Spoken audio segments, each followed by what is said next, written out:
Are you turning your steering wheel and hearing a click, click, click, click, click, click? If you're turning to the left and hear that, it's most of the time. It's your left CV axle. If you turn to your right, most of the time, it's your right. First thing you're gonna do is step on your emergency brake. After you do that, you're gonna go back, you're gonna chock your tires, put something behind there so it doesn't slide back.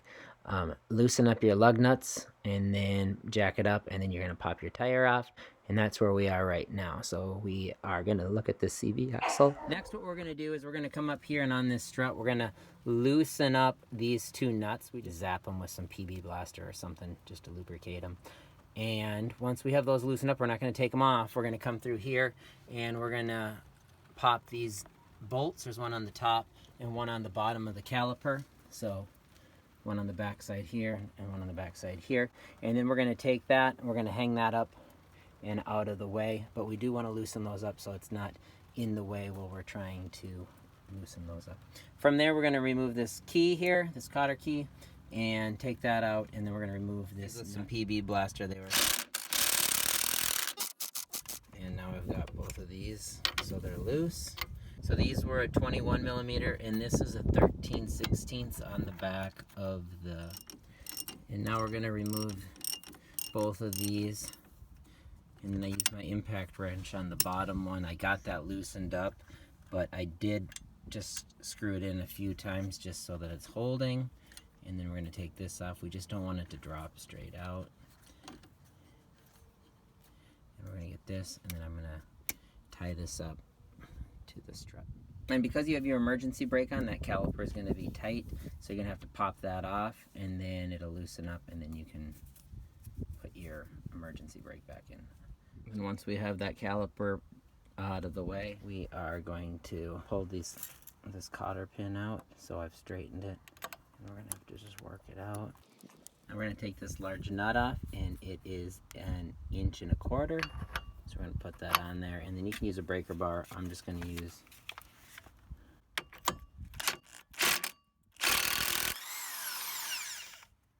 and then we're just going to make sure our axle pushes in. This one does. Pull this off. And then when you're pushing, if this is totally wedged in there, you can just take a screwdriver or something like that gets up in here, and then just pound it with a hammer a few times. Next, we're going to take this nut off, and you might have to put another wrench on the other side. Coming off without doing any wrench on the other side. And now this is in there tight. You're going to want to have a tendency to pound it, and you probably could because it's rounded, but it's always suggested that you're going to put this nut on, and then you're going to give it a few whacks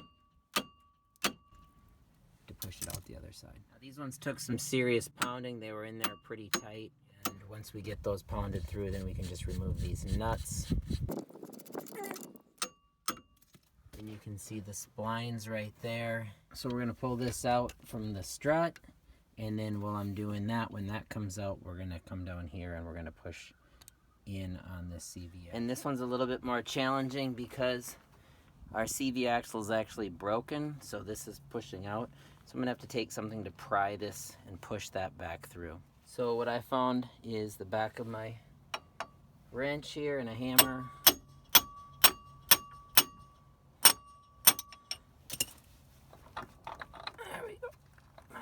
And now this minivan wasn't moving or anything.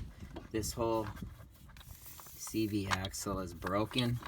And now we're going to come under here, and then we're going to have to pry this end out, the back end of the axle. Now you might be able to get away using a large screwdriver here. That did not work for me, so I put this large pry bar back there. Well, I came in here, got that pry bar up in there, and then wedged it. Got it starting to move, and I'm just going to be able to pull it out now. And then I have a drip pan under here. You can see it's starting to drip transmission fluid. To get that started, you can just put 2 hands on here. You can give it a pull, watch out for your brake line, and then this boot right here is probably going to get hung up here, but you can at least get it started. Wiggle it out. There, I got it, so it's out. You can see the transmission fluid's coming. Now I've removed it, it's draining out. So this is an extremely tight fit, so what I've done is there was a bolt right here, and I used a 13 millimeter socket. Once I got that, it gave me just a little bit more room, and I was able to pull that CV axle out, and you can see that right here. This is totally broken right here. So when this broke, I was trying to rock it out of a snowbank. There was a lot of force on it, and boom, you heard a big pop. And then the car wouldn't going forward or reverse. And so that's one of the ways I knew it was the CV axle, is that loud bang was the bar breaking in the CV axle. Got the new one out. Don't set it anywhere where you're going to get a bunch of rocks and gravel inside the teeth there. We don't want to jam that into the transmission if it's all dirty. And then you do want to compare to make sure that they're the same size. Something looks funky here, and I'm not sure if it's all stretched out or what the reason is, but this bar right here you can see is longer on the old one than on the new one. So we might have been given the wrong replacement, so we're gonna have to check that out. I did get this front CV axle, and it's 25 1/8. I went through and I was checking online. I checked a whole bunch of different specs. It is compressed length 25 1/8, so this is the correct one. And then I kept searching, and I found that this is the one that fits the 2008 to 2010. It's a little bit longer, and it is the incorrect CV axle. So I'm going to put the correct one in, and that might be a reason why it did break. And you're going to see this little ring right here. That's going to hook into the transmission. So we're going to make sure that we get our brake line out of the way. And then we're just going to slide this back in.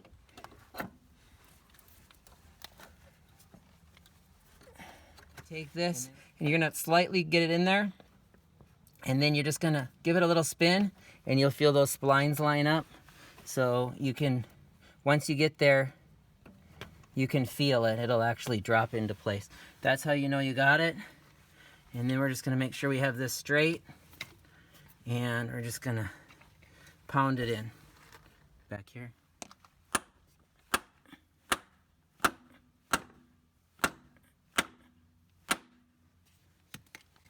And then once we know we got that in all the way, and you want to make sure that you get that that little ring to connect in with the transmission.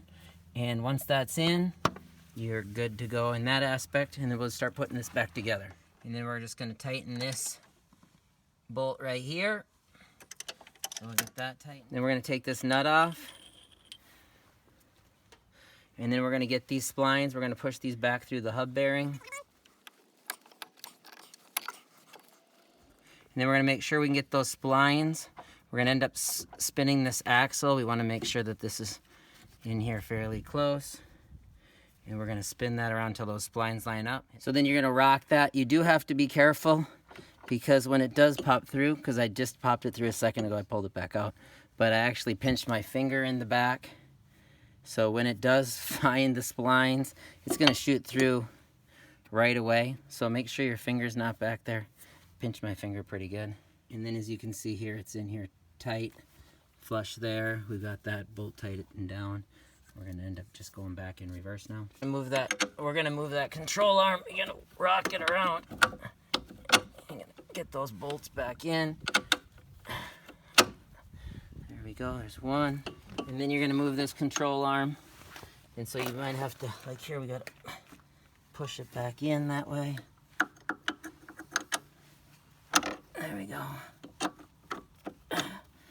And there we go. We're just going to put those nuts on the back side.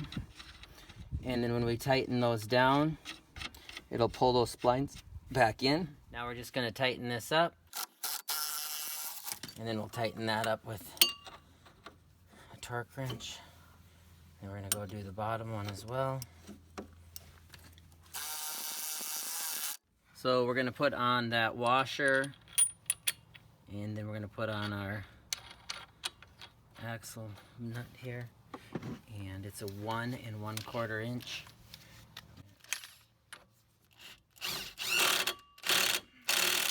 Get that on, and then it's going to torque to 180 foot-pounds.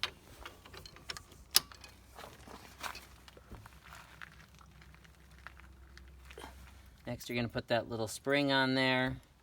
And then you're going to have your little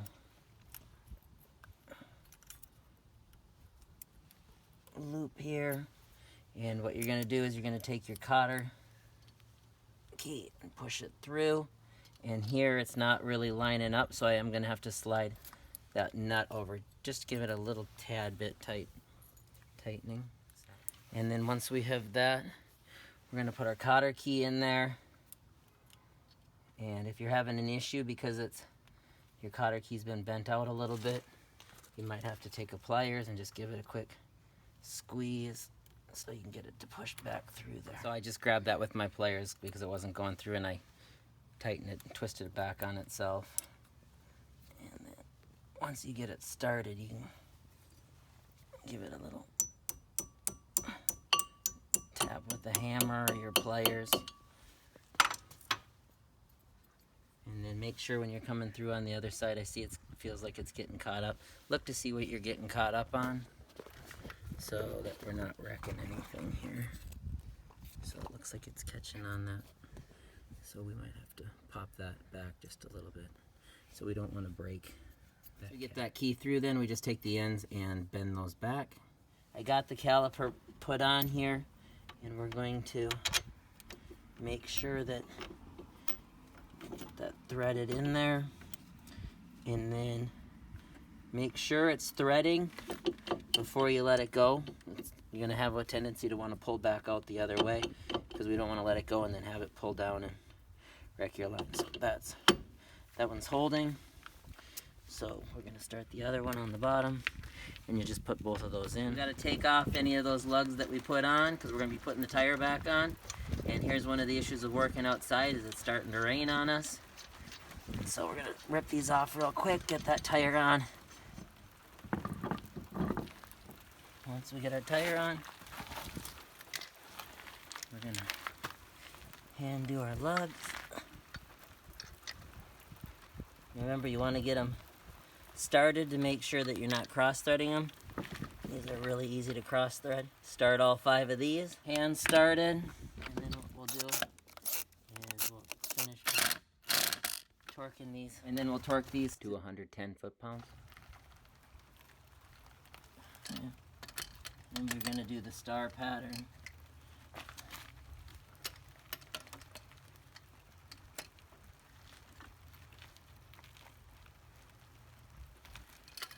And then we have that transmission fluid. We're going to have to check the transmission fluid. We're going to have to add some. We lost a lot of transmission fluid, and we'll give her a test drive. There was other issues down here. There's a front ball joint that's having some issues. This car hasn't ran for 1.5 years.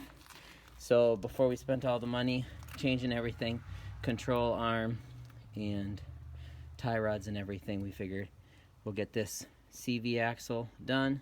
Make sure there was no other major issues. Then we'll just go through, and if it's running fine, we will go through and change the rest of the front end parts.